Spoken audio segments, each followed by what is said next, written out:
৬৬ রানে দ্রুত ৩ উইকেটে পড়ার পর একটা জুটি খুবই প্রয়োজন ছিল বাংলাদেশের। সেই জুটিটা গড়ার চেষ্টা করলেন মমিনুল হক এবং লিটন দাস, তবে জুটিটা আশানুরূপ বড় হতে পারল না। মাত্র ৬২ রানের জুটিটা ভাঙল ব্যাটারদের ভুলে। হাফ সেঞ্চুরি করেই নিজের উইকেট বিলিয়ে দিলেন Mominul Haque. Spot LBW out হয়ে ফিরে গেলেন তিনি ১১৬ বলে ৫০ রান করেই। ভালো খেলছিলেন লিটন দাসও, ৭৬ বলে ৪০ রান করে নিজেকে সেট করে নিচ্ছিলেন তিনি, কিন্তু সেটুকুই। সামার জোসেফের বল বুঝতেই পারেননি, সোজা গিয়ে আঘাত করল স্ট্যাম্পে। বোল্ড হয়ে গেলেন লিটন। অধিনায়ক মেহেদী হাসান মিরাজও বেশিক্ষণ টিকলেন না, ৬৭ বলে ২৩ রান করে বিদায় নেন মিরাজ।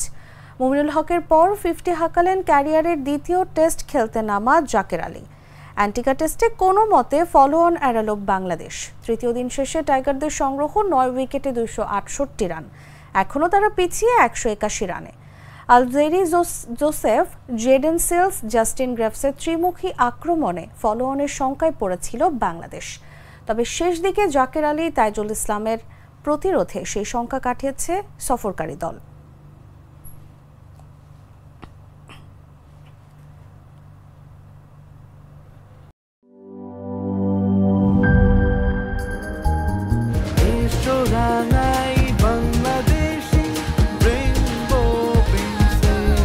রেইনবো পেইন্টস, ছড়াও জীবনের রং।